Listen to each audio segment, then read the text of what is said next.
Avinash land కే దొంగ documents సృష్టించి వాడెవడో మన మీద దయతో అమ్ముతున్నట్టుగా నాటకాలు ఆడుతున్నావా? ఏంటమ్మా ఇన్స్పెక్టర్ గారు మిమ్మల్ని ఏదో క్లాస్ పీకుతున్నట్టున్నారు? చూడండి డాక్టర్, నాకేదో డబ్బు ఖర్చయిపోతుందట, అందుకని ఇంటికి వెళ్ళిపోదాం ఉంటుంది. అత్తగారిని అమ్మలాగా చూసుకుంటూ ఆవిడ ఆరోగ్యం గురించి నువ్వు ఇంతగా తప్పించిపోతున్నావంటే నిజంగా నేను చూస్తుంటే నాకు చాలా గర్వంగా ఉందమ్మా. అసలు నిన్న కేసులో ఇరుక్కోవడానికి కారణం ఎవరో తెలిసింది. ఎవరు? నా భర్త. ఆవిడ కనీసం ఇందులో నిజానిజాలేంటో తెలుసుకోవడానికి కూడా ప్రయత్నించుకుంటా నా మీద చేయి చేసుకుంది. ఎవరు చేసిన కర్మ వాళ్ళు అనుభవించక తప్పదంటారు కదా సార్. వాడెవడో డూప్లికేట్ డాక్యుమెంట్ సృష్టించి నీ కూతురి పేరు మీదున్న ల్యాండ్ నీకే అమ్మ చూపితే అది కొనటానికి సిద్ధపడ్డావు. అంతేగాని మంచేదో చెడేదో తెలుసుకోలేకపోయావు. అయినా మనుషుల్ని అపార్థం చేసుకోవటం నీకు అలవాటేగా. నా విషయంలోనూ నువ్వు అదే తప్పు చేశావు.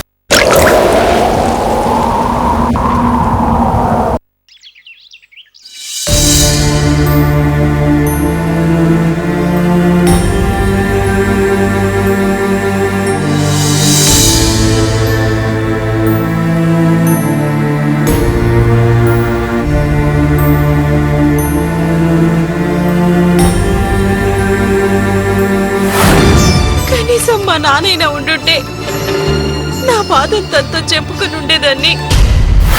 మా నాన్న ఎవరు మమ్మీ అని ఎన్నోసార్లు అడిగాను, కానీ నా ప్రశ్నగానే మిగిలిపోయింది.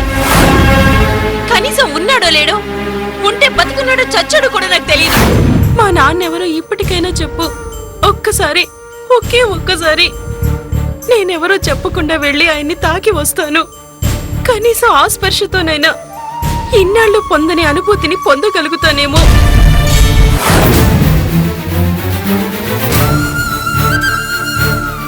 లేదమ్మా, ఇక ఈ నిజాన్ని నేను దాచలేను. నువ్వు అడిగే ప్రశ్నలకు సమాధానాలు చెప్పలేక, నా మనస్సాక్షి సమాధానపరుచుకోలేక, నాలో జరిగే సంఘర్షాలు నేను భరించలేను. చెప్పేస్తాను. ఇప్పుడే శిరీషకు తన తండ్రిని గురించి చెప్పేస్తాను. అమ్మా శిరీష, ఇన్నాళ్ళు మా డాడీ ఎవరిని అడిగేదానివి కదమ్మా, చెప్పమంటావా? చెప్పు మమ్మీ, ప్లీజ్ చెప్పు. నువ్వు తొందరగా చెప్తే నేను వెంటనే డాడీని కలిసి ఇన్నాళ్ళు నేను పోగొట్టుకున్న ఆనందాన్ని పొందాలి. చెప్పు మమ్మీ, ప్లీజ్ చెప్పు. Rajendra.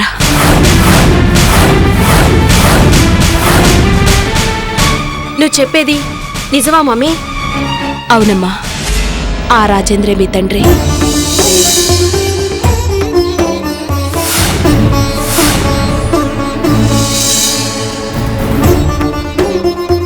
Thank you mummy, thank you.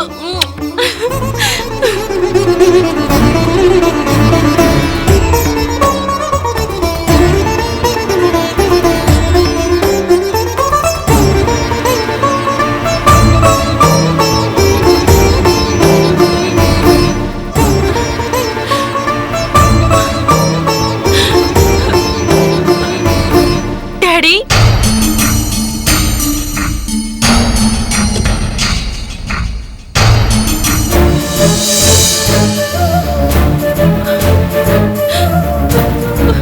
Daddy,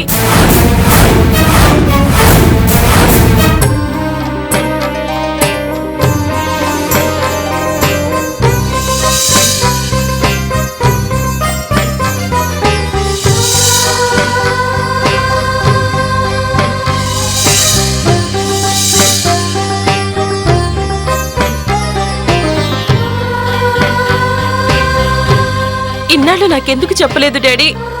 ఇన్నాళ్ళు నా కళ్ళ ముందే ఉండి కూడా నా తండ్రి నేను గుర్తుపట్టలేకపోయానంటే నేనెంత దురదృష్టవంతురాల్ని. ఊరుకో అమ్మా, దురదృష్టం నీది కాదమ్మా, నాది. కన్నబిడ్డని కళ్ళెదురుగా పెట్టుకుని మనసారా పలకరించలేని అభాగ్యుణ్ణమ్మా నేను. ఇన్నాళ్ళు ఒక కారు డ్రైవర్గా మీ చేతన మేం పని చేయించుకుంది. ఎందుకు డాడీ, ఎందుకు అలా చేశారు? మీరే నా డాడీ అని మమ్మీకి తెలిసి కూడా మీ చేతన ఇలాంటి పనులు చేయించింది. భర్తను కళ్ళెదురుగా పెట్టుకుని ఇలాంటి పనులు చేయించుకునే ఆవిడ గారు అసలు ఆడదేనా? ఆడ జన్మకే కళంకం. వద్దమ్మా, అంత మాట అనొద్దు. ఇందులో మీ మమ్మీ తప్పేమీ లేదు. ఆనాటి పరిస్థితులు ఆవిడ నన్ను అపార్థం చేసుకునేలా చేశాయి. అందుకే నా మీద పగా ద్వేషం పెంచుకుని తనిలా ప్రవర్తించింది. అయితే నాకు నా కన్న తండ్రిని దూరం చేసే అధికారం ఆవిడకి ఎవరిచ్చారు?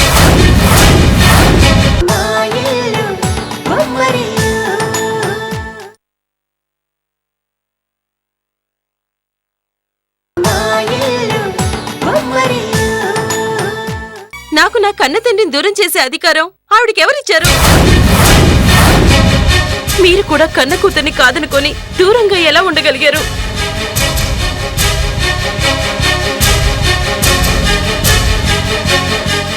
చెప్పండి డాడీ, మీరు నన్ను వద్దనుకున్నారా? అమ్మా శిరీష, లేకపోతే మీరే నా డాడీ అని ఇంతకాలం ఎందుకు చెప్పలేదు? చెప్పండి డాడీ, చెప్పండి. చెబుతానమ్మా, చెబుతాను. పరిస్థితుల ప్రభావం వల్ల మీకు దూరమైన నేను అనుకోని పరిస్థితుల వల్ల బోనని పెళ్లి చేసుకున్నాను. అసలు మీరెక్కడున్నారో కూడా నాకు తెలియలేదు. నా భార్య పిల్లలతో కాలం గడుపుతున్న నాకు ఒకరోజు అనుకోకుండా వైజయంతి కనిపించింది.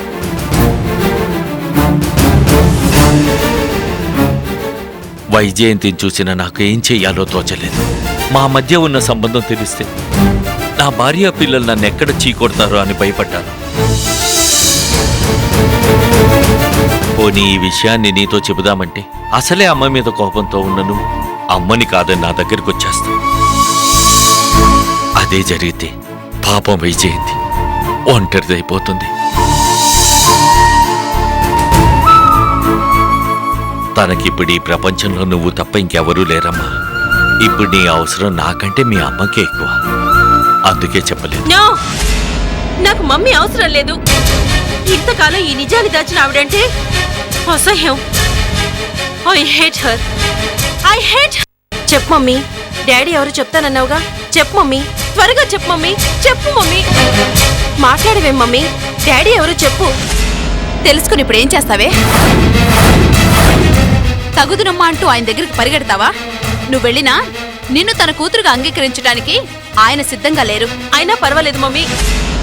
డాడీ తన కూతురిగా ఒప్పుకోకపోయినా పర్వాలేదు. డాడీ ఎవరో తెలిస్తే నేను తన కూతురునని చెప్పకుండా తన దగ్గరికి వెళ్ళి ఒక్కసారి తన్ని ముట్టుకొని వస్తాను. నాకు జన్మనిచ్చిన మహానుభావుడు ఒక్కసారి తనని తాకితే నా జన్మ ధన్యమైపోతుంది.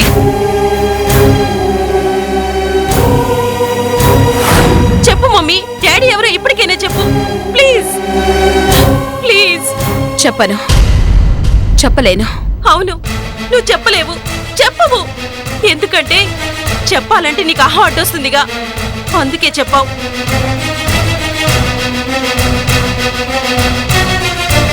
సరే చెప్పద్దు. నాకు డాడీ అక్కర్లేదు, మమ్మీ అక్కర్లేదు. కానీ నా భర్త నాకు కావాలి. కనీసం ఈ కోరికైనా తీర్చు. నా భర్తని కాపాడు, దయచేసి నా భర్తని కాపాడు.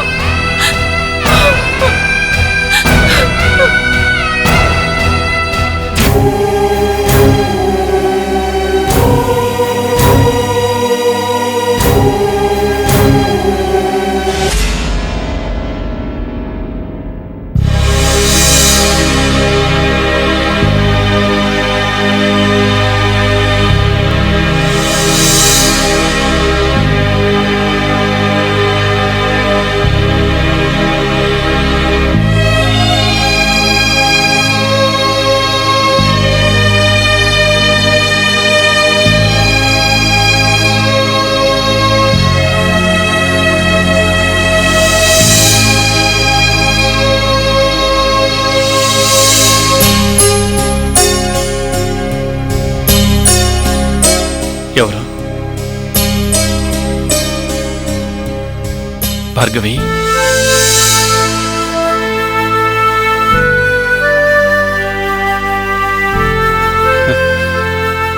భార్గవి? అవునండి.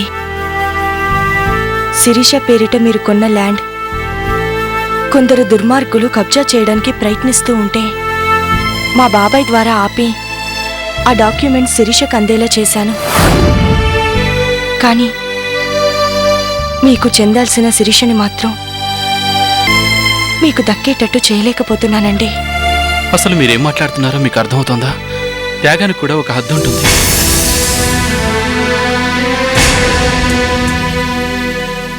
అయినా కన్న కూతుర్ని, కట్టుకున్న భర్తని వదిలేసి వెళ్ళిపోయిన ఆ శిరీష గురించి మీరు ఇంకా ఆలోచిస్తున్నారా? మిమ్మల్ని అవమానాల పాలు చేసి రోడ్డున పడేయాలని చూసిన ఆ శిరీష కోసమా మీ జీవితాన్ని త్యాగం చేయాలనుకుంటోంది?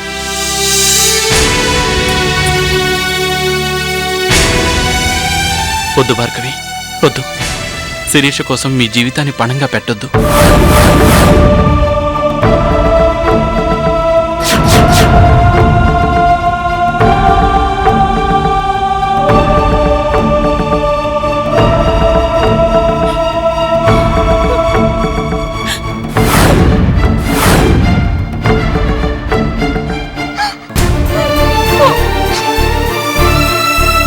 భార్గవి, భార్గవి,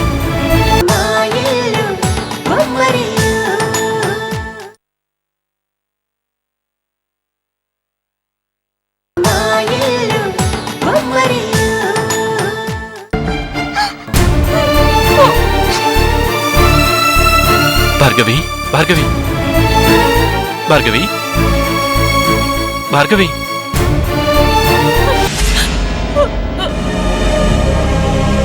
భార్గవి, నీకేమిచ్చి రుణం తీర్చుకోమంటావు? అవినాష్ నా కోసం కొన్న ఆ ల్యాండ్ డాక్యుమెంట్స్ బాబాయ్తో పంపించావు. ఈరోజు అవినాష్ ని నన్ను కలపాలని తాపత్రయపడుతున్నావు. నా కోసం నీ మాంగళ్యాన్ని త్యాగం చేయడానికి సిద్ధపడ్డావు. ఇందులో త్యాగమే ఉంది శిరీష. నీకు చెందాల్సిన వాటిని నీకు అందేలా చేయడానికి ప్రయత్నిస్తున్నాను. ఇది నా బాధ్యత. లేదు భార్గవి, నీ కన్న కూతురు కాకపోయినా మున్నే కోసం నువ్వెంత తప్పిస్తున్నావో నాకు తెలుసు.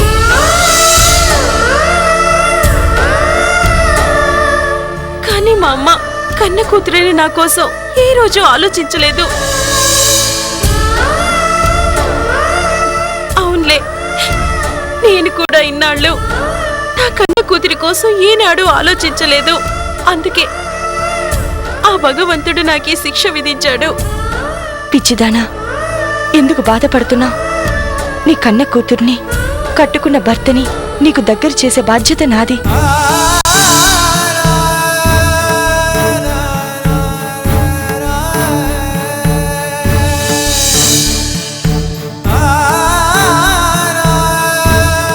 అంకుల్, నాకు సహాయం చేసి పెట్టరు? ఏంటమ్మా? శిరీషని అవినాష్ గారి దగ్గరికి తీసుకువెళ్ళి తన చేతిని అవినాష్ గారి చేతికి అందించండి.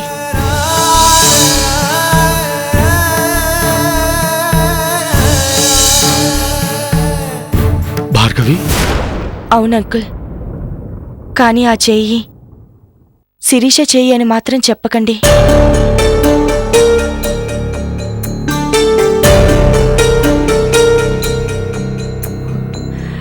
ప్లీజ్.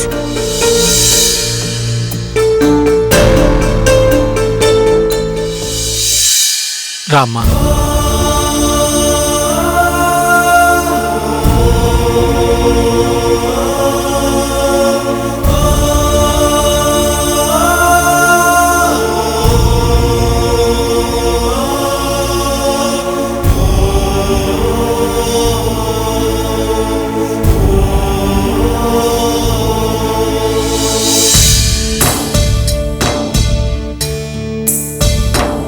రామ్మా. చిరంజీవి గారు, భార్గవికి నా మీద కోపం వచ్చినట్టుంది. పిలుస్తున్నా ఆగకుండా బయటికి వెళ్ళిపోయింది. లోనికి రమ్మనండి ప్లీజ్. అలాంటిదేమీ లేదు అవినాష్ గారు. చూడండి, భార్గవి మీ పక్కనే ఉంది. ఇదిగో.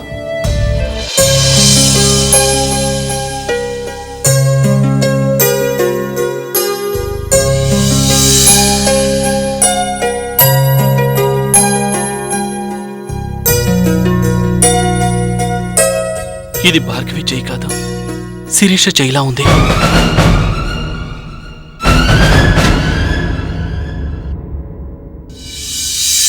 మీరెప్పుడు శిరీష గురించి ఆలోచిస్తుంటారు కాబట్టి మీకు నా చేయి కూడా శిరీష చేతిలాగే అనిపిస్తుంది.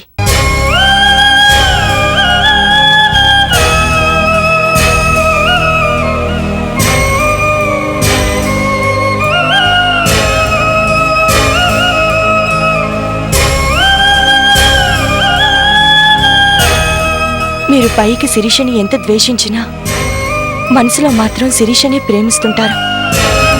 మీరెంత కాదన్నా ఇది నిజం.